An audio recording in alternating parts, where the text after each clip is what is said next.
Well, as I said earlier, in the same development of Karuma Bridge closure, Lao Parliamentary Group issued a press statement on the significant inconveniences and disruptions caused by the closure of the Karuma Bridge. As you already know, it is happening.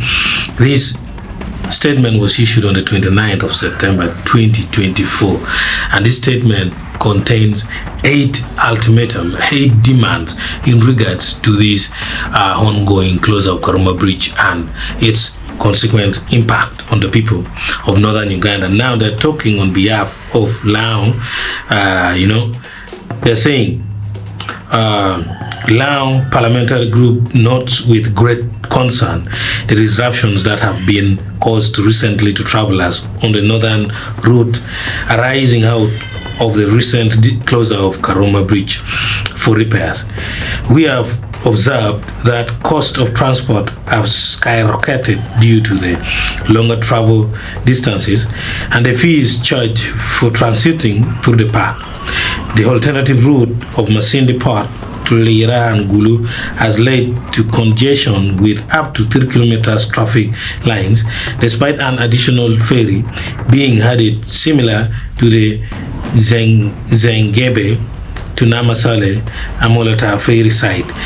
Ambulances and vehicles providing emergency services have been affected, taking longer than usual times, with the ferry routes are not available at night, further putting the lives of people needing these services at great risk. Now, what are the 8 ultimatums? In light of this statement from Lao Regional Parliamentary, in light of this, Lao Parliamentary Group calls upon government to urgently intervene as follows. Number 1, waive the charges on vehicles and passengers transiting through the national park until the repairs on Karuma Bridge have been completed. Now, this one joins hands together with Olanya Gilbert, who is the first to call for that one. Good thing. Second one, decongest Masindi Port route by operationalizing the BKK, that is Buyende, Kagwara, Kabera Maido, Dogolo ferry access route through Kamuli district, and increase the ferry schedules for Zengelo,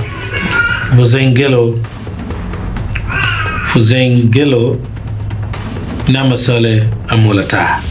Well, the third condition, the third ultimatum is reopen the Atura Port Mutunda route with a ferry and spread boat.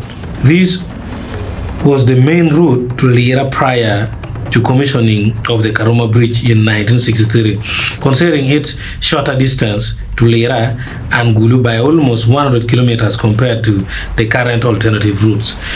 Then the fourth demand is maintain all the access roads on both sides of all the ferry and boat crossings, including the Dokolo Ochero Namasale Road, to make it more terrible. Then the fifth one is open the eastern bridge of Karuma Dam constructed by Sino Hydro to traffic. This one also agrees with Gilbert Olanya.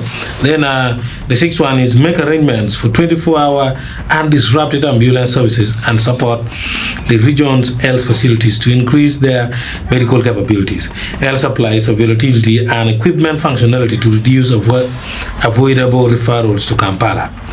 Then the seventh one is secure funding for the construction of a new Karuma Bridge to commence immediately after completion of repairs on the old bridge. Then the last one is convene a meeting with members of parliament from Law, that is Lao, Acholi, and West Nile. That is Lao, Acholi, and West Nile. That's what they said, LAW, to discuss further the implication of these arrangements, among others. That is Lao Parliamentary Group. I think Lao Parliamentary Group are still together. For Acholi Parliamentary Group is already dead. Thank you. And as I said before, if you are there, we will be there for the updates. If you're subscribed, you'll get among the first people. Nice time.